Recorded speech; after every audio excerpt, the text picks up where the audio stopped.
J'étais à la noce de la sœur de mon mari, et je veux dire dans la rivière, dans l'eau.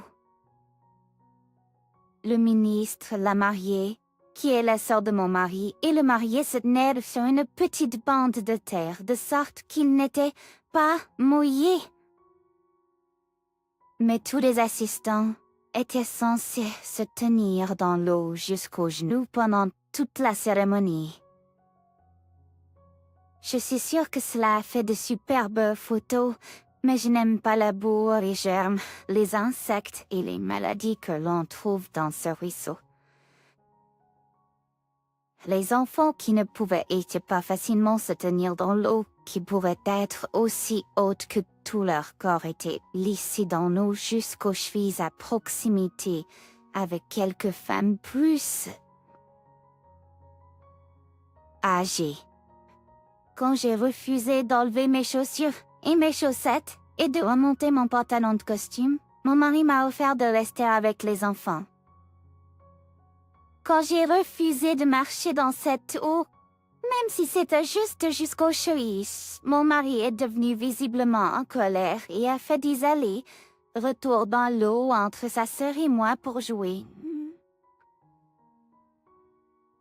L'immédiateur. La mariée et le marié auraient dû refuser de commencer tant que chaque personne n'était pas dans l'eau. Je me suis sentie prise au dépourvu parce que si j'avais été informée à l'avance de ce que la noce impliquait, je n'aurais pas assisté à cette satanée chose du tout. À la fête qui a suivi, je me suis sentie évitée par tout le monde, y compris mon mari. Cela fait presque 2 semaines. Mon mari avait le visage de pierre et refusait de parler avec moi à ce sujet ou de parler de quoi que ce soit d'autre pendant plusieurs jours. Et quand nous avons recommencé à parler, il a refusé d'aborder le mariage au-delà de me dire que j'ai humilié devant sa famille. Et il refuse d'en parler plus longtemps.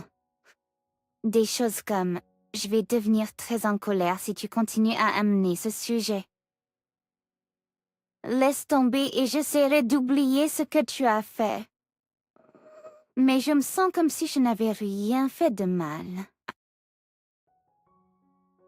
Selon moi, ce détail a été communiqué aux invités à l'avance. Mon mari le savait. Il a prétendu qu'il avait oublié de me le dire. Mon mari et sa sœur étaient ceux qui planifiaient des choses. Je n'ai fait qu'aller pour la balade et j'ai été prise au dépourvu par l'eau. Lorsque la cérémonie a commencé, tout le monde autour de moi a commencé à se déshabiller et à entrer dans l'eau sans faire de histoire. Je soupçonne donc qu'ils savaient tous et avaient le consenti à l'avance. J'étais la seule ou l'une des rares invitées à qui on ne l'avait pas dit à l'avance. Mon mari n'avait pas emballé de vêtements supplémentaires pour lui-même. Il allait bien être un peu mouillé. C'était une journée chaude et il n'est pas le genre de personne à se soucier d'être sale. Des serviettes ont été fournies par l'hôte.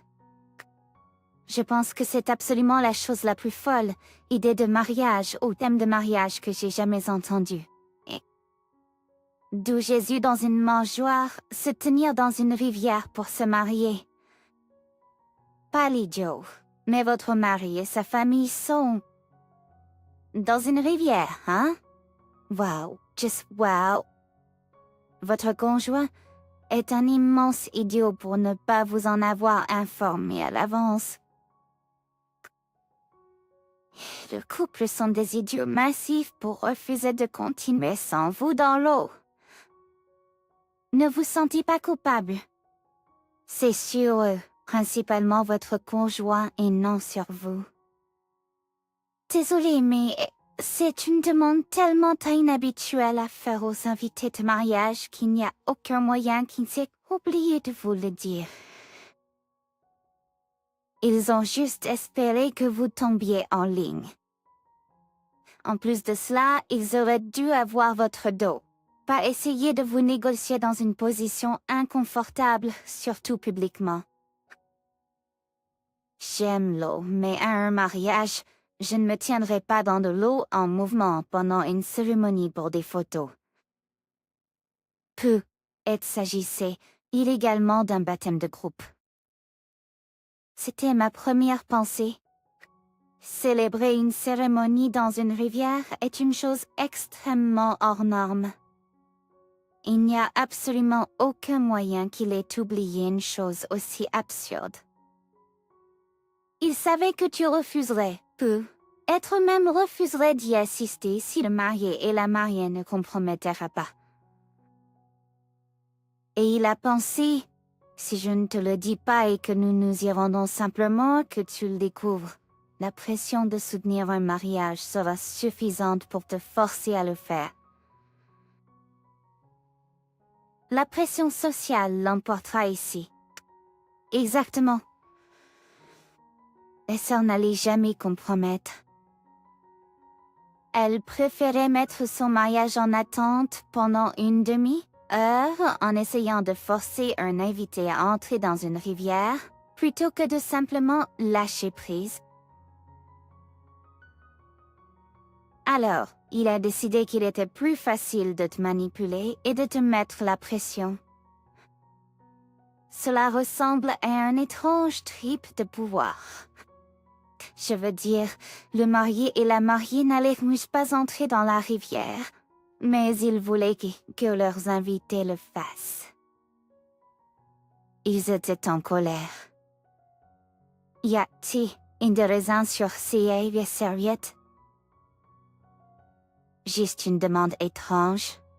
Comme, oui, tu n'as pas à. Mais c'est seulement ceux qui, 20 minutes d'un cauchemar vivant? Et puis, tu peux te sécher et continuer normalement. Voici la famille avec laquelle tu t'es marié. Certaines concessions doivent être faites pour maintenir la paix. Et c'est toujours votre chemin ou l'autoroute? Je vais dire que tu es idiot, juste parce que d'avoir une relation avec les autres signifie faire des compromis parfois. Et être têtu quand cela ne vous fera pas de mal du tout n'est pas une bonne qualité. Vous auriez pu simplement partir et attendre dans la voiture au lieu de contribuer à causer une scène. Mise à jour. Et ce que je suis l'idiot pour avoir refusé de me mouiller pour le mariage de ma belle sœur. Éclaircissement des malentendus. Je suis un homme. Mon mari et moi sommes un couple gay. Des serviettes étiguës,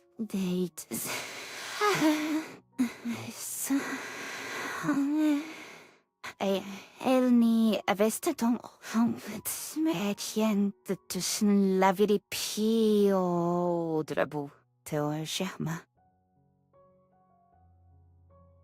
Beaucoup d'invités avaient des vêtements de rechange. Certains ont enlevé une partie de leur tenue et ont remis les parties inférieures après s'être séchés, et d'autres ont décidé de se mouiller et de rester dans des vêtements mouillés.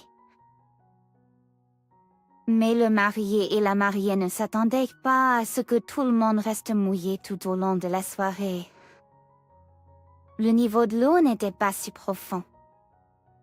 D'où je me tenais, je pouvais voir des femmes jusqu'aux genoux ou aux cuisses inférieures pour les plus petites. Et pour les invités plus grands, cela atteignait les mollets. Je n'ai vu personne tomber dans l'eau ou même trébucher sérieusement, donc les peurs des invités ne sachant pas nager sont mal placées. Mon mari connaissait cette exigence à l'avance, car il a coordonné avec sa sœur. Il prétend que c'était une erreur de ma part de ne pas en avoir été informé avant le jour même. Il a accepté d'avoir tort de ne pas m'avoir informé, mais il reste contrarié par tout l'événement. Je ne connais pas exactement ses sentiments à ce sujet au-delà du fait qu'il m'a accusé de l'avoir humilié devant sa famille.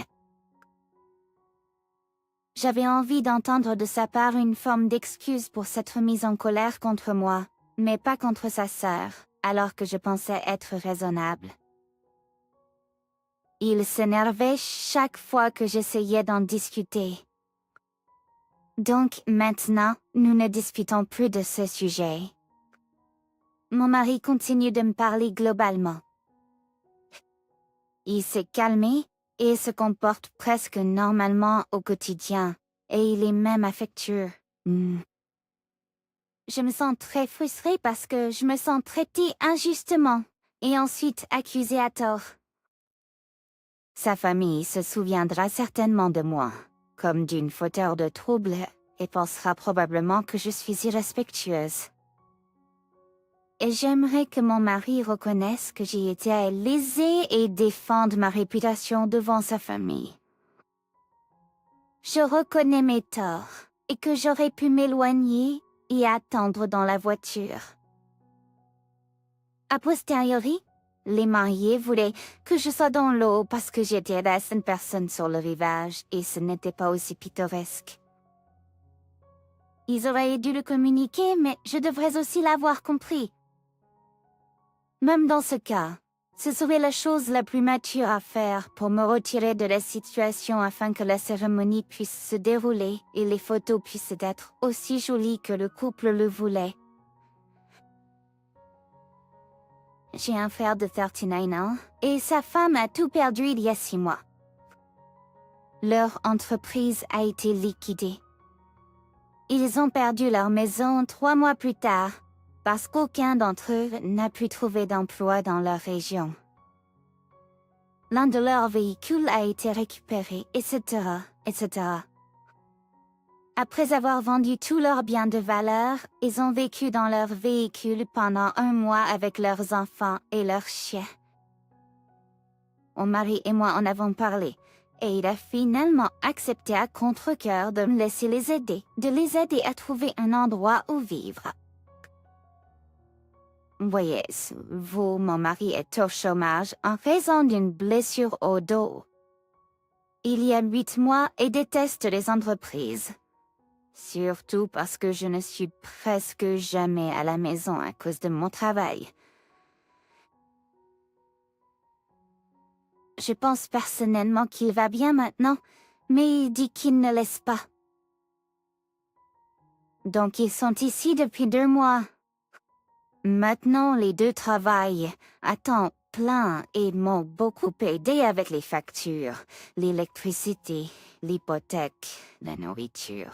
Car je lutte moi, même depuis que mon mari ne travaille pas. Eh bien, il y a 3 semaines, mon mari m'a dit qu'il partirait s'il ne quittait pas sa maison. Il a dit qu'il en avait assez des enfants et des chiens et a perdu son calme sur leur petit enfant, criant après lui. Donc il a dit qu'il ou moi. J'ai donc acheté personnellement une caravane pour qu'il la mette sur ma propriété, mais elle avait besoin de beaucoup de travail. Donc mon frère a travaillé dessus pendant son temps libre, mais ils ont séjourné dans une tente sur ma propriété entre-temps. Leur chien est resté dans ma maison en raison de la chaleur. Mais maintenant, mon mari dit qu'il en a terminé avec le chien et qu'ils doivent tous partir et m'a refait le même discours moi ou eux. Donc j'ai dit à mon frère qu'il devait partir. J'ai proposé de les aider à couvrir le coût d'un terrain de camping et leur ai dit pourquoi. Mon frère est extrêmement en colère contre moi en ce moment parce qu'ils ont dépensé presque tout IKEA pour m'aider avec les factures juste pour être jetés comme des ordures la semaine dernière à cause d'un... Bon, rien. Qui s'assoit sur les canapés toute la journée à ne rien faire alors que nous nous cassons tous le dos pour payer son chemin.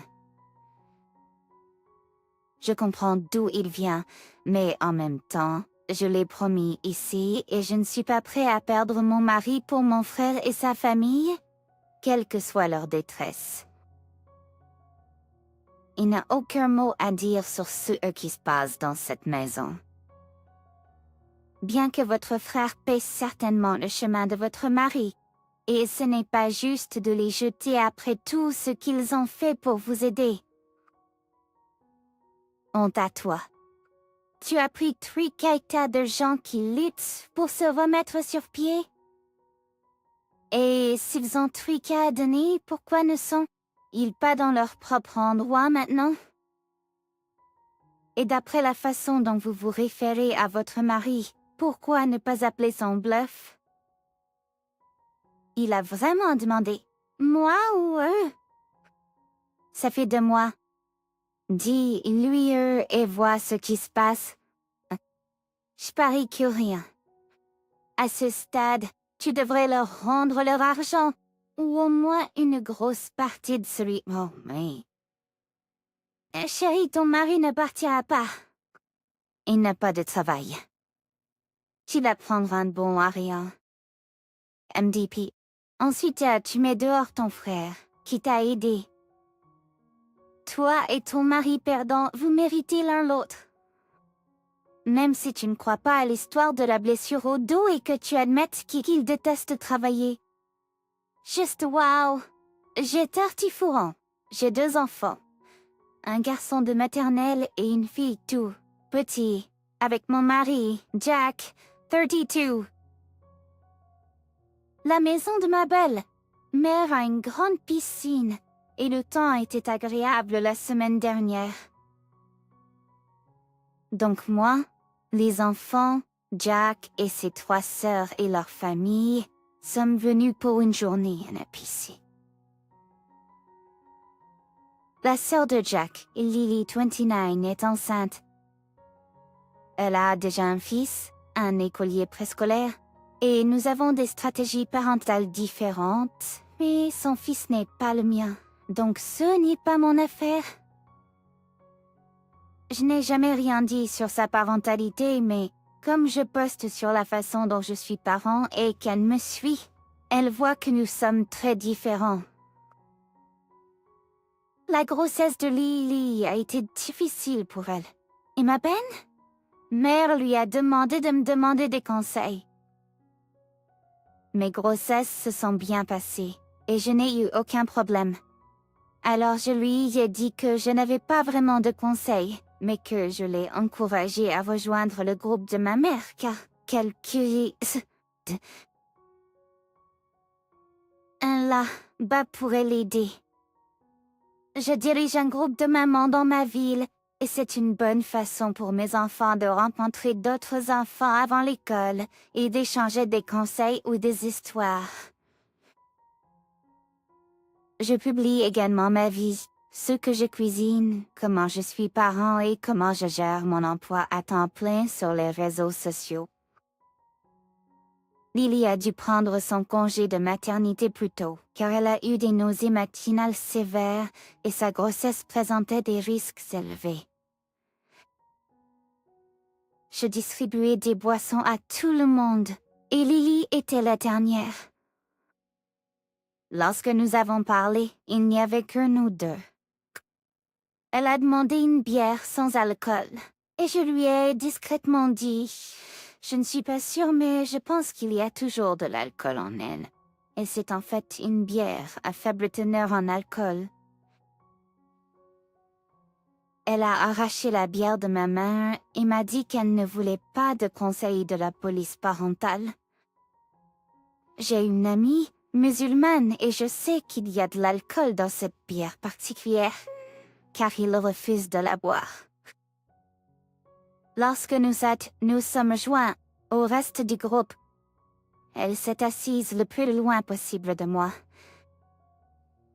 Elle a dit à ma belle-mère qui m'a demandé de m'excuser auprès de Lily et de maintenir la paix. Surtout que Lily a du mal avec sa grossesse en ce moment et est très stressée et hormonale. J'aimerais maintenir la paix, mais je ne pense pas avoir tort. ou vouloir que Lily pense que je suis une serpillière en m'excusant. C'est une adulte et peut prendre ses propres décisions. La façon dont elle l'a arraché et m'a appelé la police parentale m'a contrariée.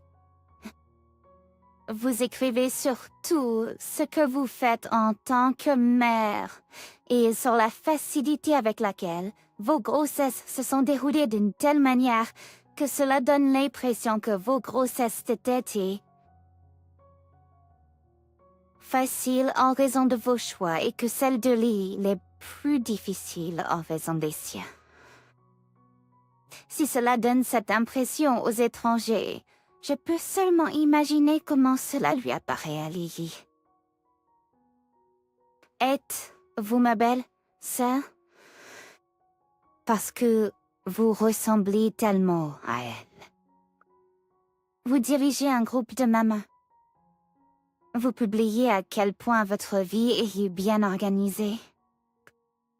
En gros, vos réseaux sociaux sont un exemple de « si vous ne pouvez pas être comme moi, alors vous le faites mal ». Elle a pris la bière, et encore une fois, vous auriez dû savoir mieux et dire quelque chose lorsqu'elle ne l'a pas demandé. Au moins, vous êtes assez conscient pour savoir que vous ne devriez pas donner de conseils sur une grossesse difficile. Mais oui, je ne suis pas surpris qu'elle vous ait retiré de sa liste d'amis et vous ait bloqué à cause de cela. Oui, étant donné la quantité dont vous parlez de votre blog de maman et de vos groupes de maman et de grossesse facile, je parie que Lily était déjà à 100% terminée avec vos conneries de maman. Sentimonnieuse et la boisson étaient juste son point de rupture. Méfiez-vous de vos propres affaires. D'après cette histoire, vous semblez incroyablement agaçant et envahissant. Juste l'ambiance que je perçois. J'ai un mangeur pointilleux qui vient de terminer le collège, alors l'année prochaine, il sera un lycéen. Honnêtement, je suis fatiguée de cela. Je ne peux pas le forcer à manger quelque chose, mais j'ai décidé de ne plus l'aider. Il est assez âgé pour savoir s'il va quelque part. Il peut vérifier ce qui est là. Et s'il n'aime pas, alors préparer un sandwich ou supporter simplement et manger quelque chose là, bah. C'est donc ce que je fais. Eh bien, je lui ai dit et il n'est pas content. La première fois qu'il est allé à une fête de remise de diplôme, il n'a rien emballé et ne voulait rien de la nourriture là, bah. Donc, il a eu faim. Il a fait la même chose aujourd'hui et n'a rien emballé. Donc, à l'oncle de notre tante, il a eu faim. Il a dit à tous les membres de la famille ce que je faisais. Et maintenant, tout le monde est en colère parce que je ne le nourris pas. Eh, ce que je suis d'idiot. On mange juste quelque chose là. Bah, pas un idiot. Personne ne va mourir de faim lors d'une fête. Ah. Il peut manger à l'avance, choisir quelque chose qui est offert là, bas, ou, en dernier recours, apporter sa propre nourriture. Je pense vraiment que vous devriez prendre des mesures pour aider à améliorer la situation. Cela pourrait être n'importe quoi, des stratégies de niveau préscolaire à l'expansion du menu alimentaire. Tout le chemin jusqu'à assurer qu'il travaille avec un thérapeute qui se spécialise dans aversion alimentaire.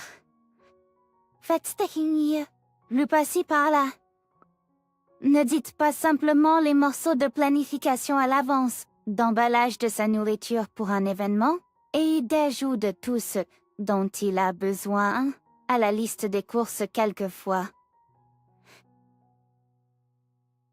Au lieu de cela, aidez-le à franchir de petites étapes pour qu'il puisse confortablement assumer cette compétence d'adulte, plutôt que de lui donner l'impression que vous êtes fatigué de ses problèmes et de le laisser se débrouiller tout seul. L'insécurité alimentaire est un déclencheur d'anxiété significatif qui rendra moins flexible et moins capable de penser et de planifier ces choses. Ah, je ne sais pas. Je ne comprends pas ce phénomène. Les mangeurs pointilleux préfèrent les nuggets de poulet. Je suis perplexe. Cube de poulet transformé tous les jours. Ah. Et cela texture, le goût ou la compacité? Ou y a un dos et une peur de grandir? C'est juste déroutant pour moi. Parfois, les enfants ont besoin d'un réveil brutal pour qu'ils sachent les conséquences. Je continue à le materner ne fera qu'entraîner plus de lamentation. Ce n'est pas comme si ses parents allaient daigner de préparer à manger pour toujours. Les enfants avec des raisons médicales d'éviter les aliments commenceront à gérer leurs propres régimes alimentaires à son âge. C'est une compétence d'adulte essentielle pour s'assurer qu'il y a quelque chose à manger lorsque vous prévoyez d'avoir besoin de nourriture. Tu n'es pas l'idiot.